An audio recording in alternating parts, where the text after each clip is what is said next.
Entrons directement dans le match qui va opposer également la RDC contre le Portugal.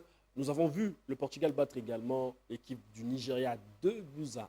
On sent quand même que c'était une équipe expérimentée. Ils ont joué avec les armes.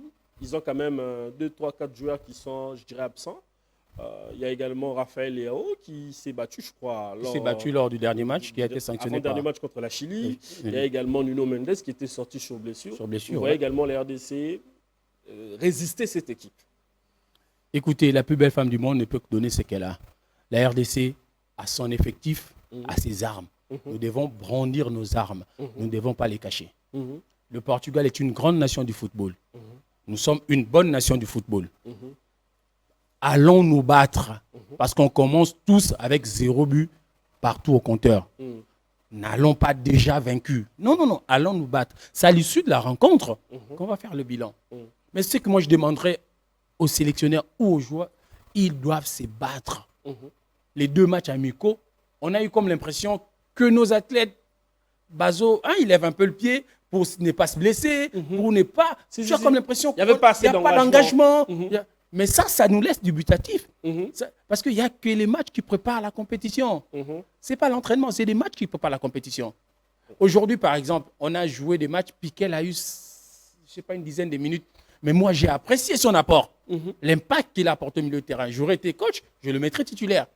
Pourquoi je vais insister avec... Peut-être qu'il a la pression de Sabre pour dire que non, avec Moukaou, avec des histoires qui sont passées, tout ça, les exigences, il est un peu titulaire dans son club, tout ça. On a des joueurs, des fois, tu te poses la question, à quoi est-ce qu'il sert sur le terrain? Les 2 matchs, il faut prendre au cas par cas Edo Kaimbe. Mais c'est 0 sur les 2 matchs. Arthur Masuaku. Mais c'est grave ce qu'il nous propose en ce moment. Regardez ce que le petit Kaimbe, Joris, il fait du Joris. Il fait ce qu'un latéral doit faire. Il défend, il attaque quand c'est juste. Il faut jouer avec ses moyens. Il ne faut pas inventer la roue. C'est le mondial. C'est tout le monde qui va regarder. Jouons avec nos moyens. Jouons sur nos qualités. Avec cette manière de jouer, nous allons nous priver de Mecha Kelia. Nous allons nous priver de Wissa. Parce que ce sont nos éléments les plus percutants. Quand ils sont sur les côtés, ils apportent le danger. Quand on prend Wissa, on met en pointe.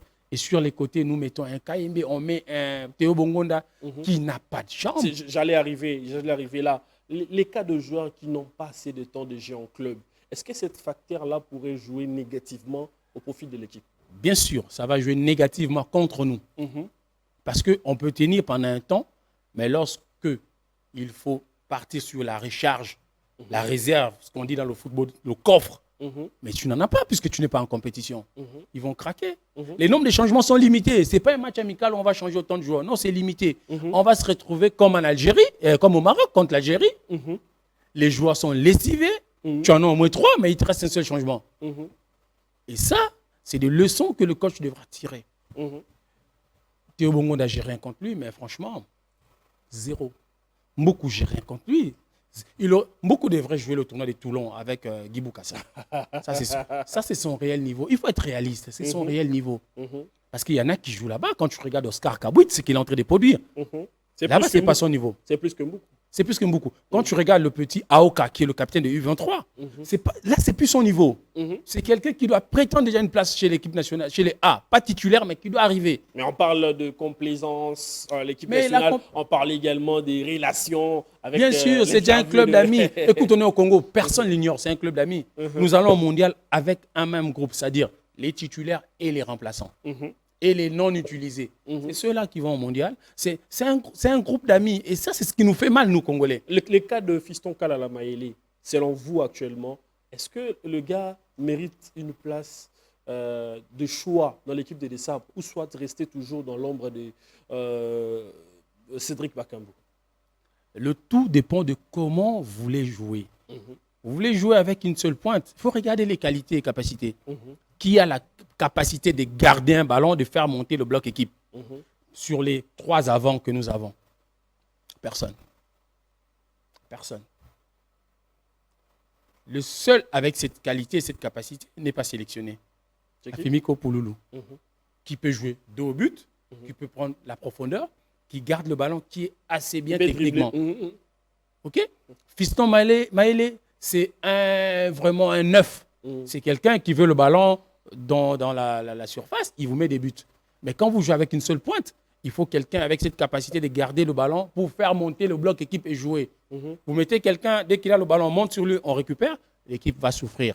Le Sénégal, en 2002, ils ont mis Diouf en pointe, seul attaquant de pointe, parce qu'il avait des qualités hors normes. Technique, puissant, très puissant, Diouf. Aujourd'hui, on peut essayer, parce qu'on a déjà un groupe, on peut peut-être jeter les joueurs. On peut essayer avec Wissa, qui va prendre la profondeur, qui peut dribbler et autres. Mais lorsqu'il y aura des ballons aériens, parce que nous aimons dégager chez nous, Wissa ne pourra pas jouer. Lorsqu'il y aura un gros pressing au milieu de terrain, et Kambe mettre les longs ballons, ben, il y a des gars qui vont très vite au Portugal. Alors, il faut changer la manière de jouer. On va avec un 4-3-3, c'est-à-dire le danger peut venir sur le côté par Méchac, sur l'autre côté par Wissa, et par la pointe, l'intelligence et la ruse de Bakambu, ça marche. C'est important d'avoir un système de jeu bien huilé et une animation. Ce qui pose problème, c'est l'animation. Les hommes, pour pouvoir mettre ce système de jeu en pratique, animer, récupérer, sortir les ballons, gérer les temps forts, c'est ce qui pose problème. Vous avez Moutou Sami, il récupère 40 ballons, il en perd 36. Vous voyez que c'est dangereux, ça, pour l'équipe. Qu'est-ce doit faire des sabres dans ces cas-là? Ben, des sabres, il a les joueurs qu'il a voulu prendre. Et qui nous mettent une meilleure équipe. Il doit assumer. Il doit assumer. Là, on n'a plus rien à dire. Parce que les joueurs que nous, on aurait souhaité voir, nous, les Congolais, les supporter, parce que si vous allez sur Internet, il y a plein de joueurs qu'on attendait qui ne sont pas là. OK, il n'y a pas de souci. Tout ce monde-là, les Bandouzi et autres, plein, les Glody Lilepo, qu'on aurait voulu voir, ils ne sont pas venus. Il n'y a pas de souci. Tu as pris des gars, il n'y a pas de souci. Alors, comme on dit à l'Inga, les Talions, fais-nous un bon 11, donne-nous les meilleurs résultats. Parce que nous, les Congolais, comme a dit Herman Amissi, que je vais paraphraser, nous, on change facilement. On change facilement. La même manière, tu as du lait, c'est la même manière, on va te vilipender. Est-ce qu'il y a des sabres à la porte de son travail? Bah, il s'est mis à la porte tout seul. Il s'est mis à la porte tout seul parce que moi, je ne connais pas. Faudrait-il penser à quelqu'un d'autre après le mondial? Bien sûr, le Congo est Congo. Il y a eu beaucoup de coachs qui sont passés. On ne va pas rester avec des sabres éternellement. On est le Congo. S'ils ne nous donnent pas ce qu'on attend, on passe à autre chose. L'équipe doit franchir un palier. C'est là où il vous a amené. Il nous a amené au mondial. Avec la Coupe d'Afrique, première CAN, on est demi-finaliste. On finit 4e. Deuxième CAN, on est éliminé en cours de route. Donc l'équipe n'arrive pas à franchir un palier. Ça veut dire quoi? C'est soit le coach, soit les joueurs. Le coach doit penser à un renouvellement. Toutes les grandes nations font des renouvellements. J'allais dire une chose. Rapidement, puisqu'on va... Je suis dans ce monde depuis très longtemps. Je n'ai jamais vu une sélection africaine se qualifier au mondial et aller en phase finale avec les mêmes joueurs. Jamais. Je n'ai jamais. Le Maroc, ils vont avec au moins 3 ou 4 nouveaux joueurs. Le Sénégal, pareil. Toutes les nations cherchent les plus forts pour venir renforcer. Oui. Mais nous, non. Nous, il faut remercier les gens. Je ne sais pas si c'est le Parlement. Non, on ramène Aaron Chibola. Mais ce n'est pas vrai. Ce n'est pas possible. Quel est son niveau actuel? Il y a même à la cité, c'est tout le monde qui dit que les sabres nous ramènent 6 défenseurs, milieux défensifs. Mais Bantou Binteka, il nous sert à quoi? On a un problème au milieu de terrain. On ramène Kakuta. On cherchait un technicien. Et il fallait prendre le petit Messi qui joue avec les U23. Manitou. Prenez-le. Il a quel problème avec les joueurs qui sont dans les équipes U? Non, de Sabre, c'est quelqu'un, il faut faire la lecture, c'est quelqu'un qui aime emmener ses joueurs. Il nous a ramené Brian Baye, lui seul, hein? Il a ramené Baye. Personne ne connaît l'état des formes du gars. Il ramène Baye à la CAN en Côte d'Ivoire. Il nous a ramené Kioso. Peter Kioso. Donc, maman a foutu. Hein? Et il ramène des gens comme ça. Pendant que nous avons des gens ici, vous savez, je vais peut-être pas plaire à tout le monde. Rapidement. Mais Matobo est un profil important pour l'équipe nationale. Il y a même certains qui parlent de Bongeli aussi. Oui, Bongeli, technique. Matobo, c'est la vitesse. Nous n'en avons pas. Et l'identité de la RDC, depuis les Jean Moukou, les Mama, les Trésors, les Bolassi, sur les côtés, ça va extrêmement vite. On a Méchac Elia, il y a Brian Sipenga. Oui, Brian Sipenga, ce n'est pas un gars de profondeur, c'est un gars qui percute. C'est un peu comme Bolassi. Bolassi, il accélère avec le ballon. Mais on avait des joueurs comme Litim Bakalskito. Tu mets en profondeur. Alain Carré. Comme l'autre là des DCMP que j'ai oublié les noms, Kitakachi. Tu avais Kitakachi Mimi Orage, tu avais Firmin Moubele. Si. Ça allait très vite. Ça, c'est notre identité footballistique. Alors, on ne va pas le saper. C'est notre identité footballistique. Merci Godel. On va changer de registre rapidement puisque on n'a pas les destins entre nous sur les timings. Vous allez comprendre que nous allons parler aussi de cette question. En tout cas, ça dérange beaucoup les Africains. Les Ivoiriens, 500 supporters n'ont pas pu avoir les visas pour faire les déplacements aux États-Unis. Il y a également certains journalistes sénégalais qui sont obligés de rester aux États-Unis avec un visa d'entrée et non avec multiples entrées. Il y a également aussi le cas de l'arbitre, le meilleur arbitre somalien, Omar, qui a été expulsé des États-Unis après avoir été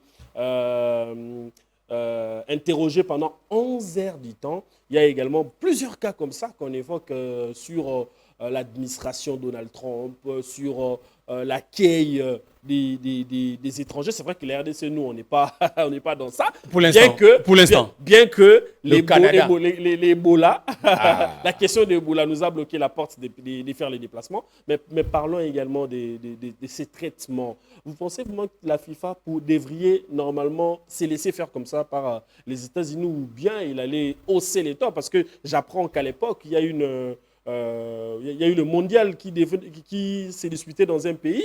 Des manœuvres comme ça ont été faites. La FIFA a haussé les tons et puis, du coup, cela s'est arrêté. Mais pourquoi le silence de la FIFA? Est-ce qu'ils ont peur des États-Unis? Ils ont peur de Donald Trump? Ils ont peur de certains intérêts pour leurs gains et salir un peu l'image de ces footballs avec lesquels nous avons toujours l'habitude de suivre pendant longtemps? Vous savez, lorsque l'argent est au centre de tout, celui qui donne le plus a plus de pouvoir que celui qui reçoit. Donc la FIFA, version Infantino, c'est plus une structure qui est versée vers les finances. Donc, on parle des politiques aussi. Des politiques, finances. Très politiques. Techniquement, ils sont pas trop versés sur la technique. Voilà pourquoi ils nous pondent des règlements souvent incongrus, souvent eux-mêmes ils ne maîtrisent pas. Ne comprennent pas parce que là, on a toute une pile de règlements qui ont été pondus là. Aujourd'hui, les États-Unis, moi je vais être sportif. Le message passé par les Américains, c'est que les États-Unis, ce n'est pas une nation de football. Ils n'en ont rien à faire du football. Parce qu'ils ne réfléchissent pas football, ils réfléchissent politique. Ils réfléchissent, donc c'est-à-dire la manière dont ils ont serré l'immigration avant le mondial, ne leur dit rien. Pendant le mondial, ils font 2 fois plus parce qu'ils estiment qu'il y aura beaucoup plus d'entrées. Donc, du coup, ce qui les intéresse, c'est la protection de leur nation. Ils ne réfléchissent pas mondial, que les gens viendront, ils vont partir. Non. Un arbitre qui arrive, qui a été meilleur arbitre de la CAF, qui a tous les documents FIFA qui arrivent, vous le rapatriez. C'est vrai. La Somalie, Soudan, il y a des pays qui ont été blacklistés par les États-Unis bien avant ça. Donc, normalement, pour qu'une règle soit règle, il faut qu'il y ait une exception. Mais chez eux, il n'y a pas d'exception. Nous sommes là, les délégations ne sont pas parties. L'Ebola, c'est à l'est du pays, c'est à des milliers de kilomètres. Les gens sont à Kinshasa. Mais ils nous mettent tous la même liste. Il faut des quarantaines, il faut ceci, il faut cela. Vous comprenez que c'est la politique américaine et non la politique sportive de la FIFA. La FIFA ne pèse pas. La FIFA est obligée de s'aligner derrière la politique américaine. Pour preuve, ça ne se passe pas comme ça au Mexique. Le Canada qui est en train d'emboîter un tout petit peu le pas aux États-Unis, mais ils sont un peu plus flexibles. Donc, on doit revenir sur de nouvelles bases, des bonnes bases sportives, attribuer l'organisation des Coupes du Monde dans des nations du football qui comprennent exactement la quintessence du mot football. Les Américains, ce n'est pas trop leur affaire. Donc, ce qu'ils nous font voir ici, moi, je n'ai jamais vu un arbitre refoulé pour venir compétir. Moi, je n'ai jamais vu ça.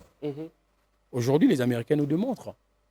Et dans tout ça, il y a eu des questions qui ont été posées à Infantino. Il a contourné des questions.